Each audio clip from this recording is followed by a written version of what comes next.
ஓம் ஸ்ரீ குருபியோ நமக. ஓம் ஸ்ரீ மகா பெரியவா சரணம். செப்டம்பர் 9 திங்கட்கிழமை இன்றைய தினம் சோமவாரத்தில் வரக்கூடிய அற்புதமான சஷ்டி விரதம், வளர்பிறை சஷ்டி விரதம். இந்த ஒரே ஒரு தீபத்தை நீங்கள் உங்கள் வீட்டில் பூஜை அறையில் முருகப்பெருமாள் முடி ஏற்றி வைக்கிறது மூலயமா பண வரவு சும்மா பின்னி எடுக்கும். எல்லா விதமான செல்வங்களும் தானாக தேடி வரும். அது என்ன தீபம் அப்படிங்கிறத பற்றி பார்ப்போம். அதுக்கு முன்னாடி நம்மளோட வீடியோஸை இப்போ தான் நீங்கள் ஃபஸ்ட் டைம் பார்க்குறீங்க அப்படின்னா மறக்காமல் சப்ஸ்கிரைப் பண்ணிக்கோங்க. தொடர்ந்து இது மாதிரி அப்டேட் தெரிஞ்சுக்கிறதுக்கு பக்கத்தில் கூட நோட்டிஃபிகேஷன் பெல்லை கிளிக் பண்ணி ஆல் அப்படிங்கிறத செலக்ட் பண்ணிக்கோங்க. இப்போ என்ன தீபம் அப்படிங்கிறத பற்றி தெளிவாக தெரிஞ்சுக்கலாம். ஒரு மாதமும் பார்த்தீங்கன்னா அமாவாசைக்கு பிறகு வரக்கூடியது வளர்பிறை நாட்கள், பௌர்ணமிக்கு பிறகு வரக்கூடியது தேய்பிறை நாட்கள். இதில் அமாவாசைக்கு பிறகு வரக்கூடிய அந்த சஷ்டி திதி இருக்கு இல்லையா, அது வளர்பிறை சஷ்டின்னு சொல்லுவாங்க. விநாயகரை பொறுத்த வரைக்கும் தேய்பிறை சதுர்த்தி எந்த அளவுக்கு விசேஷமோ அதே அளவுக்கு முருகப்பெருமானுக்கு வளர்பிறை சஷ்டி ரொம்ப ரொம்ப விசேஷம்.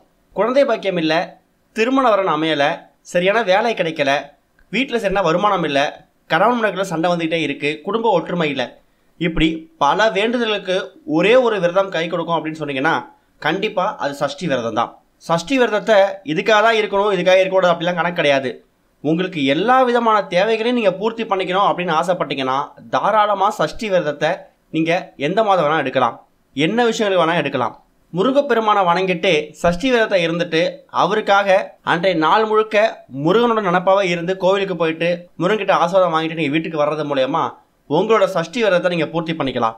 அப்பேற்பட்ட சஷ்டி விரதம் அன்னைக்கு எந்த மாதிரில விரதம் இருக்கணும் அப்படிங்கிற பற்றி தெரிஞ்சுப்போம். அதுக்கு முன்னாடி சஷ்டி விரதம், இந்த சஷ்டி திதி அப்படிங்கிறது எத்தனை மணிக்கு ஆரம்பிச்சிருக்கு அப்படின்னு பார்த்தீங்கன்னா செப்டம்பர் 9ஆம் தேதி சஷ்டி விரதமாக இருந்தாலும் செப்டம்பர் 8ஆம் தேதி ஞாயிற்றுக்கிழமை மாலை 5:15 மணிக்கெல்லாமே சஷ்டி திதி ஆரம்பிச்சிடுது.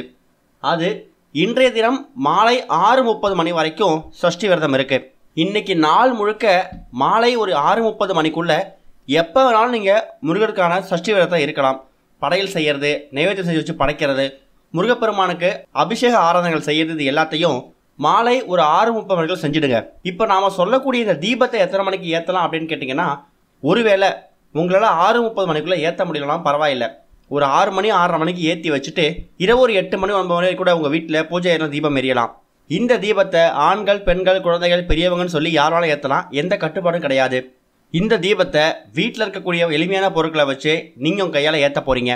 திருமண வரன் அமைஞ்சு திருமணம் நடக்கிறது சில பேருக்கு ரொம்ப சவாலாக இருக்கும். அதுலேயும் சில பேருக்கு திருமணமாகி பல வருடங்கள் பார்த்தீங்கன்னா குழந்தை பாக்கியமே இருக்காது. குழந்தை பாக்கியம் இருக்கிறவங்கள பார்த்து அந்த குழந்தை பாக்கியம் இல்லாதவங்க நாளுக்கு நாள் ஏங்கிக்கிட்டே இருப்பாங்க. அப்படிப்பட்ட ஏக்கம் குறையணும்னா முருகப்பெருமானை வணங்கினாலே போதும். எந்த அளவுக்கு நீங்கள் மனமுருகி முருகனை பிரார்த்தனை பண்ணி சஷ்டி விரதம் இருக்கீங்களோ அந்த அளவுக்கு கூடிய சீக்கிரம் அந்த முருகனே வந்து குழந்தையாக பிறப்பார் அப்படிங்கிறது தான் இந்த சஷ்டி விரதம் இருக்கிறதுக்கான முக்கியமான நோக்கமே. அந்த நைவேத்தியம் செஞ்சு வச்சு படைக்கணும், இந்த நைவேத்தியம் செஞ்சு வச்சு படைக்கணும், இந்த அபிஷேகம் பண்ணணும் அப்படின்லாம் அவசியம் இல்லை.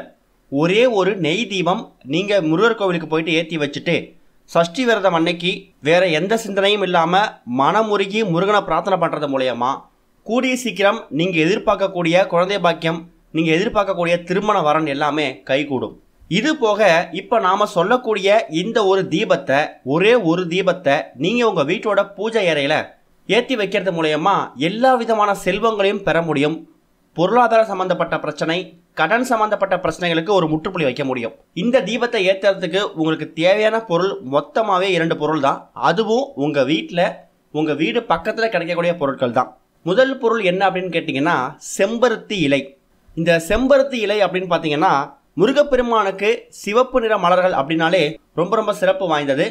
சிவப்பு நிற மலர்களால் நாம் முருகப்பெருமானுக்கு வழிபாடு செஞ்சாலோ இல்லை முருகப்பெருமானுக்கு மலர்கள் சிவப்பு மலர்களால் அர்ச்சனை பண்ணாலோ நம்ம வேண்டுதல் கூட சேர்ந்து நடக்கும் அப்படிங்கிறதே ஒரு பெரிய ஐதீகம்.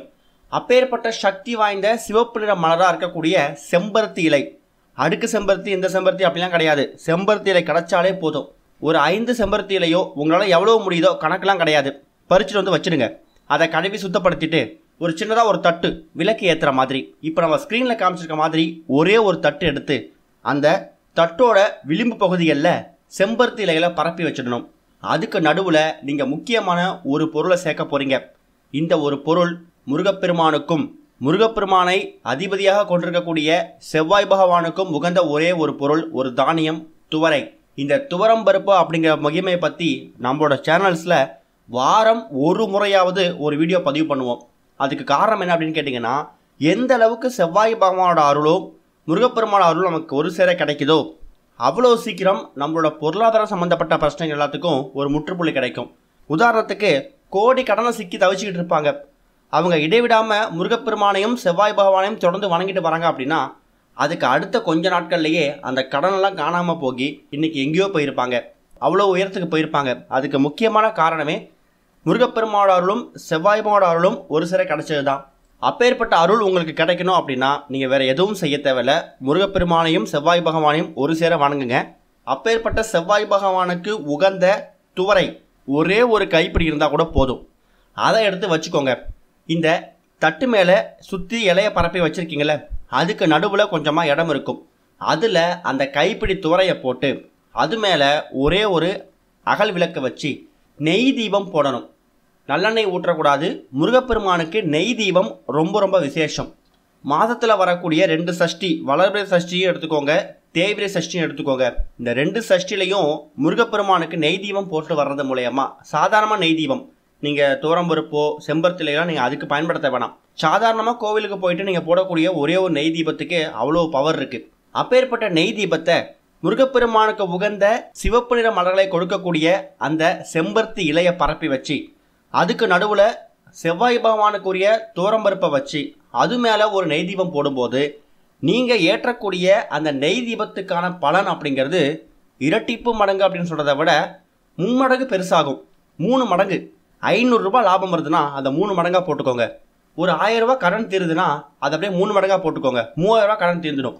அந்த அளவுக்கு இந்த தீபத்துக்கு ஒரு மகிமை, ஒரு சக்தி இருக்குது. என்ன வேண்டதை வேணால் மனசு நினச்சி நீங்கள் தாராளமாக அந்த விளக்கை ஏற்றலாம். குழந்தை பாக்கியம் வேணும், எங்கள் குழந்தைங்க கல்வி அறிவில் மேம்படணும், எங்களுக்கு இதோடைய பொருளாதார பிரச்சனைகள் நீங்கணும், என் கணவருக்கு உத்தியோக உயர்வு, ஊதிய உயர்வு கிடைக்கணும், பையனுக்கோ பொண்ணுக்கோ நல்ல திருமண வரன் அமையணும், இப்படி என்ன வேண்டது வேணால் மனசு நினச்சிக்கோங்க. மனசு நினச்சிக்கிட்டு இந்த ஒரே ஒரு தீபத்தை மாலை ஒரு 6 மணிக்குள்ளே, முடிஞ்சால் ஒரு 6:30 மணிக்குள்ளே, அதுக்குள்ளே ஏற்ற முடியலையா பரவாயில்லை, ஒரு 6 மணிக்கு ஏற்றி வச்சுட்டு இரவு ஒரு 8 மணி 9 மணி வரைக்கும் தீபம் எரியலாம். தீபம் எரிஞ்சதுக்கப்புறமா அந்த செம்பருத்தி இலைகளை தண்ணியில் கால்பட இடத்துல விட்டுருங்க. அந்த தோரம்பருப்பை பறவைகளுக்கு தானமாக போட்டுருங்க. மொட்டை மாடியில் அப்படியே விசிறி விட்டிங்கன்னா அதை காக்காவோ குருவிலோ சாப்பிடும். அவ்வளவுதான். ரொம்ப எளிமையான தீபம். அந்த துவரையை நீங்கள் சமையலுக்கு பயன்படுத்த வேணாம். 1 மணி நேரமோ அரை மணி நேரமோ அந்த தீபம் எரியும் போது அதில் வரக்கூடிய அந்த ஒளி சுடர், அந்த நெய் தீபத்துலேருந்து வரக்கூடிய ஒளி சுடரை நீங்கள் முருகனாக பாவிச்சு, முருக உருவமாக பாவிச்சு, முருகா கந்தா எங்கள் கடனை தீர்த்து வைப்பா, கூடிய சீக்கிரம் எங்கள் பசங்களுக்கு நல்லா வழியை காட்டு, எங்கள் குடும்பம் ஒரு நல்ல நிலைமைக்கு போகணும்னு மனமுருகி பிரார்த்தனை பண்ணுங்க. செவ்வாய் பகவானையும் மனசார நினச்சிக்கோங்க. இவ்வளவுதான் வேண்டணும் அவ்வளோதான் வேண்டணும் இல்லை. 0லேருந்து 1000 வரைக்கும் ஒரு 1000 வேண்டுதல் இருக்கா, அந்த 1000 வேண்டுதலையுமே அந்த ஒளிச்சுடரை பார்த்து மனசார வேண்டிக்கிட்டு சஷ்டி விரதம் அன்னைக்கு இந்த தீபத்தை ஏற்றி முருகப்பெருமானை வணங்கி பாருங்க. கூடிய சீக்கிரம் நல்ல பலன் கிடைக்கும். ஓம் ஸ்ரீ குருபியோ நமக. ஓம் ஸ்ரீ மகா பெரியவா சரணம்.